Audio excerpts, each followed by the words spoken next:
In 1324, a strange caravan entered the streets of Cairo. Thousands of camels, hundreds of slaves, and a huge group of about 60,000 people, each carrying gold in their hands. The man leading the caravan spent so much gold that, in just a few weeks, he caused the value of gold in Cairo to collapse. Egypt's markets needed 12 full years to recover from this shock. The man's name was Mansa Musa, and at that time, he was probably the richest person in the world. His country was a place that was hardly shown correctly on maps, and most Europeans did not even know its name: the Mali Empire. It sounds unbelievable, doesn't it? South of the Sahara Desert, in a land that the rest of the world almost knew nothing about, the ruler of an empire was rich enough to shake one of the world's largest economies. So how was this possible? How did one of the world's harshest deserts become the birthplace of some of the richest empires in history? The answer was hidden in two simple things: gold and salt. Without understanding how these two resources came together in one of the world's most unforgiving landscapes, you can never fully understand one of the greatest chapters in African history. To understand this story, you first need to understand the geography. North of the Sahara Desert, along the Mediterranean coast of North Africa, salt was almost impossible to find. But deep inside the Sahara, especially in places like Tagaza in present-day Mali, there were huge salt rocks taken directly from the ground. South of the Sahara, in what are now Ghana, Mali, and Guinea, there was plenty of gold in riverbeds and mines. But here was the strange part. For the people living south of the Sahara, gold was a metal with almost no practical value. You could not cook with it, store food with it, and your body did not need it. Salt, on the other hand, was essential for life. For people living in a tropical climate and sweating every day, salt was literally a matter of survival. Because of this, in some parts of West Africa, salt was traded for its weight in gold. Yes, you heard that right. 1 kilogram of salt was worth the same as 1 kilogram of gold. This difference, salt being common in the north but rare in the south, and gold being common in the south but rare in the north, created one of the most profitable trading systems in history. But to make this trade possible, people had to cross one of the deadliest landscapes in the world, again and again. Crossing the Sahara Desert with horses or oxen was impossible. These animals could not survive without water, collapsed during sandstorms, and died from the extreme heat. For trans-Saharan trade to truly begin, humanity needed an animal that could cross this desert. That animal was the one-humped camel, also called the dromedary, which was brought to the Sahara around the 3rd century AD. The camel seemed almost perfectly made for this job. It could survive for days without water, walk for hours on hot sand, and carry hundreds of kilograms on its back. With the arrival of the camel, what had once seemed like an impossible barrier suddenly became possible to cross. The Berber tribes became experts at organizing camel caravans, and over the centuries, they created regular trade routes that crossed the entire Sahara. Traveling along these routes was still incredibly dangerous. A caravan had to leave northern cities like Sijil Massa on the coast of Morocco, travel to the salt mines of Tagaza deep inside the Sahara, and then continue to southern trading cities like Timbuktu and Gao. This journey took weeks, and sometimes even months. Sandstorms could bury entire caravans. Thirst killed both people and camels. Bandits waited along the routes to attack travelers. But the profits were so great that merchants accepted these risks year after year, generation after generation. One of the strangest and cruelest parts of this trading system was the salt mines of Tagaza. It was a place in the middle of the Sahara where there were almost no signs of life.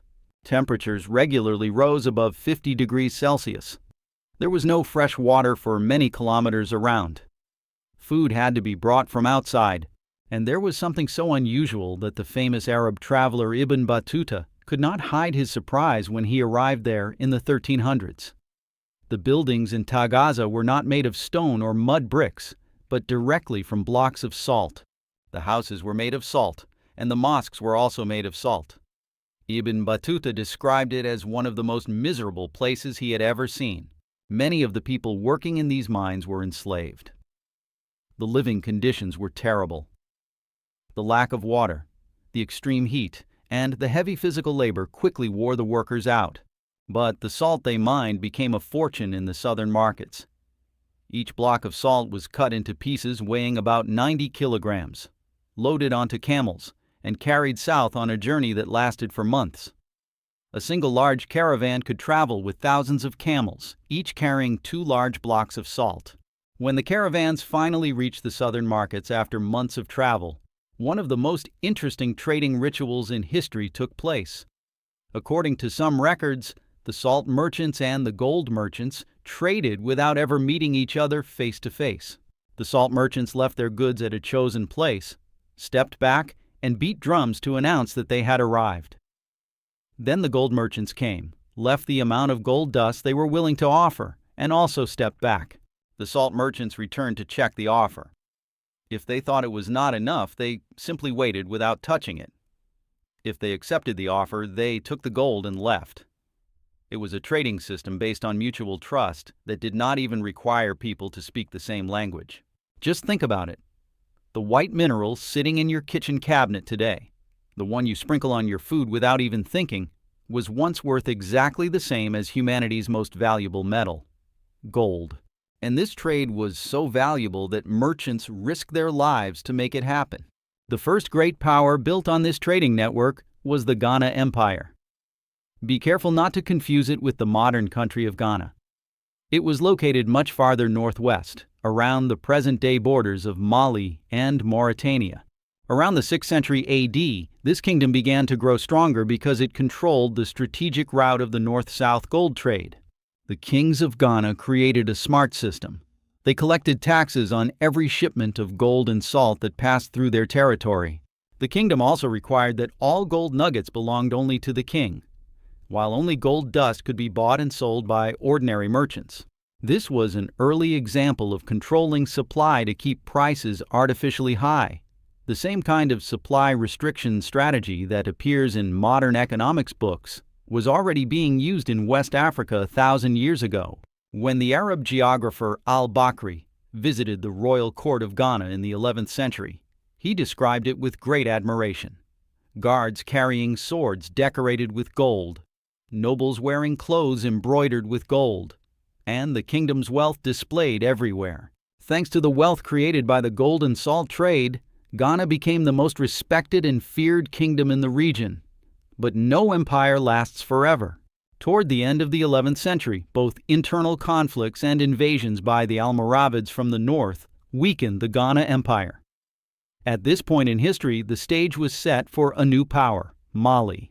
The story of the Mali Empire's founding is told almost like a legend. At the beginning of the 13th century, a prince named Sundiata Keita was so weak and sick as a child that he could hardly walk. But as he grew older, he became the strongest warrior and leader in the region. Around 1235, he defeated a rival kingdom at the Battle of Kirina and laid the foundations of the Mali Empire. Sundiata's successors expanded the empire, filled the power vacuum left by Ghana, and turned Mali into the force that controlled the entire trans-Saharan trade network. Mali not only controlled the gold trade, but also owned some of the richest known gold deposits in the world at that time, especially in the Bambouk and Bore regions. According to some estimates, during the 13th and 14th centuries, almost half of the world's gold production passed through Mali in one way or another. And the empire's most famous ruler was the man we mentioned at the beginning of this story, Mansa Musa. Mansa Musa became the ruler of Mali in 1312. Using the enormous wealth from the gold and salt trade, he expanded and enriched his empire even further. But the event that made him famous in history was his pilgrimage to Mecca in 1324. This was not an ordinary religious journey. Mansa Musa traveled with a huge caravan of about 60,000 people. The caravan included soldiers, servants, slaves, and it is believed that around 12,000 enslaved people each carried pure gold.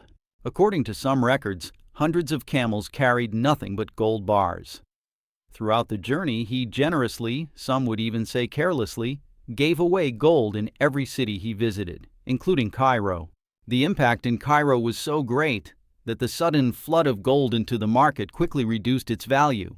Local merchants and the economy suffered so much from this sudden inflation that, according to some historical records, it took Egypt 12 years to recover. The idea that one man could shake one of the world's greatest economies with a single journey is still difficult to imagine today. This journey had another important result. Mansa Musa and the Mali Empire finally appeared on European maps in the famous Catalan Atlas, created in 1375. Mansa Musa was shown holding a huge gold nugget, and this part of Africa was marked for the first time as a major center of wealth and power. Europe now knew that enormous riches existed south of the Sahara, and this knowledge later planted the seeds of the colonial ambitions that would change the future of the continent. If this story has surprised you so far, I can tell you that this is only the beginning.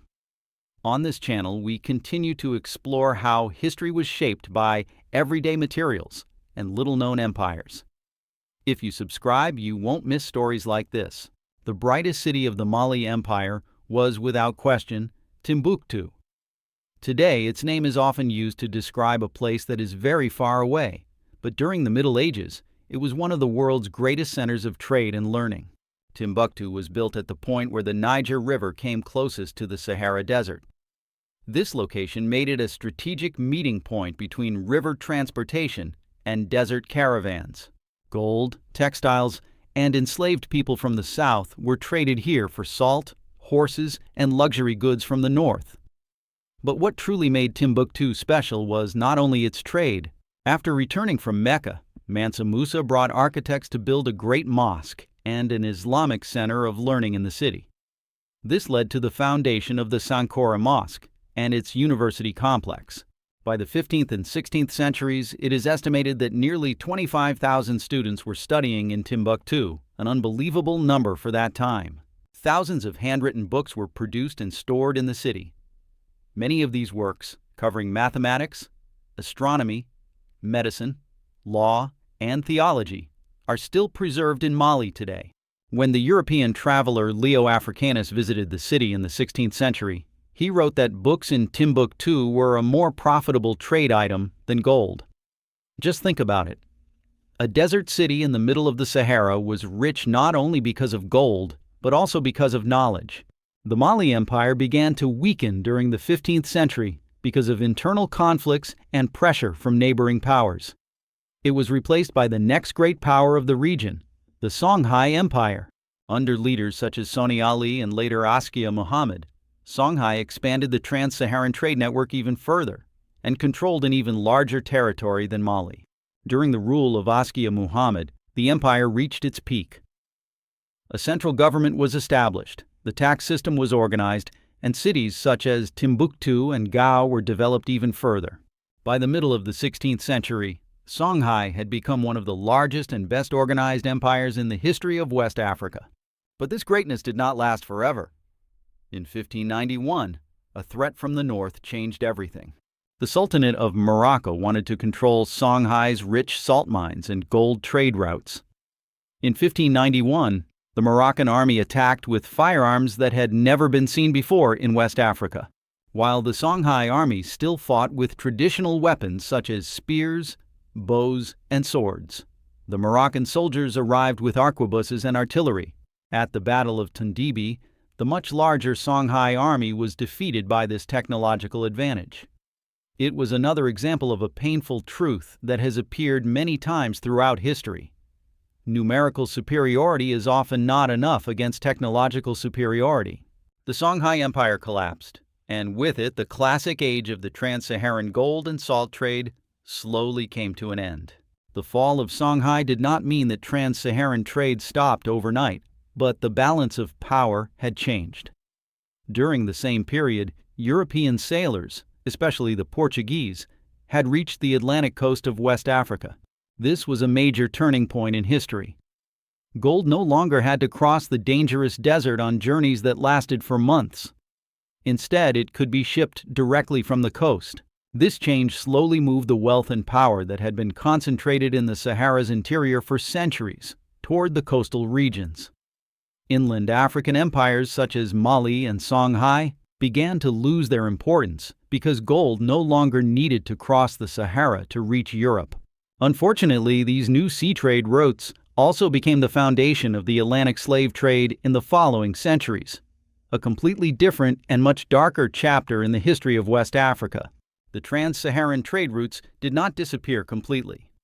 Salt caravans continued to operate until the 20th century, and in some places they still exist today on a much smaller scale.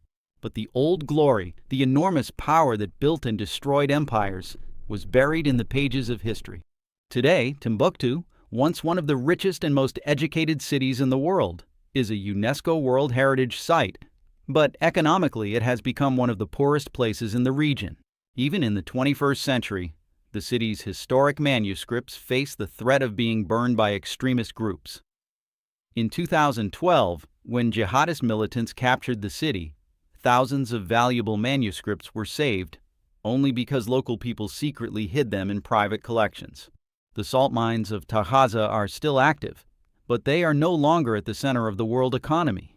Instead, they are a modest source of income for a small number of local workers in a forgotten corner of the desert. Salt, once worth its weight in gold, is now sold in supermarkets for just a few coins, and names like Mali, Ghana, and Songhai are now, for most people, nothing more than forgotten empires mentioned in history books. But think about it. At the moment when Mansa Musa amazed Cairo, the answer to the question of who the richest person in the world was could be found in a place that most people today could never imagine. A desert empire south of the Sahara that was hardly even shown on maps. The story of the trans-Saharan gold and salt trade teaches us something universal. Wealth and power are not always born where we expect them to be, sometimes in the world's harshest and most forgotten places. The need of two ordinary materials, a metal and a mineral, for each other, can keep great empires alive. You might have thought that Rome would last forever. You might have believed that the British Empire would never fall. You might also have believed that Mali and Songhai, the richest and most magnificent empires of their time, would be remembered forever. None of them lasted.